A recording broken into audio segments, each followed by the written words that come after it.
Hello friends, মই Nivedita kitchen and blog চেনেললৈ আপোনালোকক সকলোকে স্বাগতম জনাইছোঁ।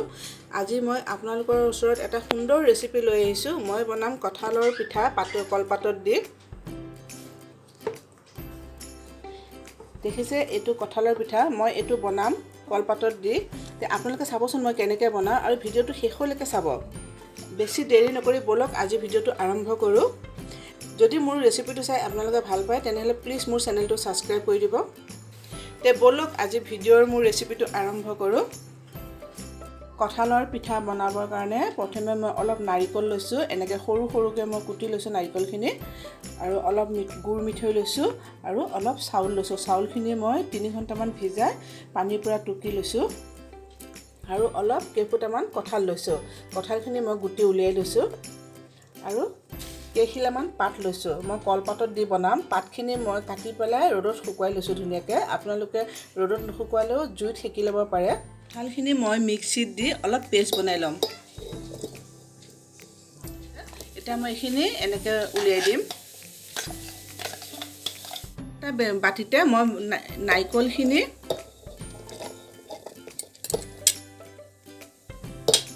চাউলখিনি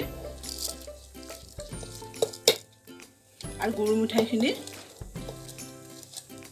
মই পিচি পেলাই পেষ্ট বনাই লওঁ। নাৰিকল, চাউল আৰু গুড়ৰ পেষ্টখিনি ৰেডি হৈ গৈছে। এইখিনি মই এতিয়া এনেকৈ উলিয়াই ল'ম। পানী দিয়া নাই, পানী নিদিয়াকৈ মই পিচিছোঁ। যিখিনি কঁঠালৰ পেষ্ট বনাই থৈছিলোঁ সেইখিনি মই ইয়াৰ লগত মিলাই দিম। মিলাই পেলাই দুইখিনি মই এনেকৈ সানি ল'ম। মিশ্ৰণখিনি মই ধুনীয়াকৈ ল'লোঁ। দুইখিনি মিলাই লৈছোঁ। কঁঠাল আৰু যিখিনি মই চাউল, নাৰিকল আৰু গুড়ৰ মিশ্ৰণ বনাই লৈছিলোঁ, দুইখিনি মই এনেকৈ মিলাই লৈছোঁ। এতিয়া মই এইখিনি কলপাতত দিম।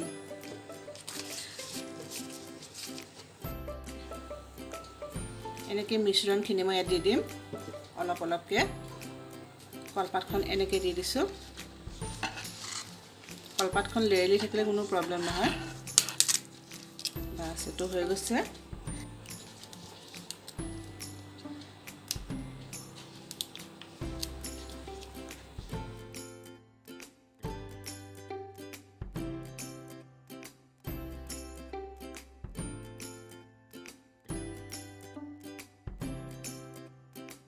পাতত দি মই এনেকৈ গোটেই মিশ্ৰণখিনি পাতত দি মই বান্ধি ল'ম। ইডলি মেকাৰ লৈছোঁ বনাবৰ কাৰণে। মই ইয়াত অলপ পানী দিছোঁ, পানীখিনি মই উতলিবলৈ দিছোঁ। আপোনালোকৰ ওচৰত যদি ইডলি মেকাৰ নাই তেতিয়া কেৰাহীত দিও বনাব পাৰিব। এতিয়া মই যিখিনি কলপাতত বান্ধি থৈছিলোঁ মিশ্ৰণখিনি মই এটা এটাকৈ দি দিম। মোৰ ইডলি মেকাৰটো সৰু কাৰণে মই অলপ অলপকৈ বনাইছোঁ।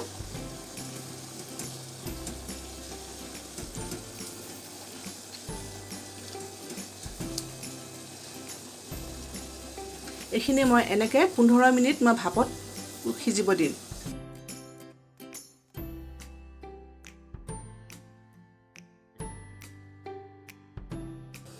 15 মিনিট হৈ গৈছে। 15 মিনিটৰ পিছত মই গেছটো অফ কৰি দিম আৰু মই ঢাকনাখন খুলি চাম। সিজি গৈছে। এইখিনি মই এতিয়া অলপ সময় ঠাণ্ডা হ'বৰ কাৰণে থৈ দিম। পিঠাখিনি ৰেডি হৈ গৈছে। মই ঠাণ্ডা হোৱাত নমাই দিলোঁ। মই আপোনালোকক এটা পিঠা খুলি দেখুৱাম।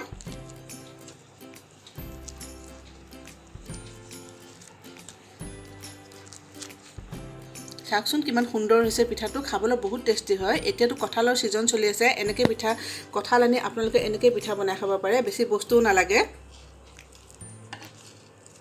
দেখিছে ইমান ধুনীয়া হৈছে। ঠাণ্ডা হ'লে আৰু গোটা হ'ব। যদি মোৰ ৰেচিপিটো চাই আজি ভাল পাইছে তেনেহ'লে প্লিজ মোৰ চেনেলটো ছাবস্ক্ৰাইব কৰি দিব আৰু কমেণ্ট কৰিব। আজিলৈ ইয়াতে সামৰিছোঁ ৰেচিপিটো। বেলেগ এদিনাখন আৰু এটা সুন্দৰ ৰেচিপি লৈ আপোনালোকৰ ওচৰত আহিম।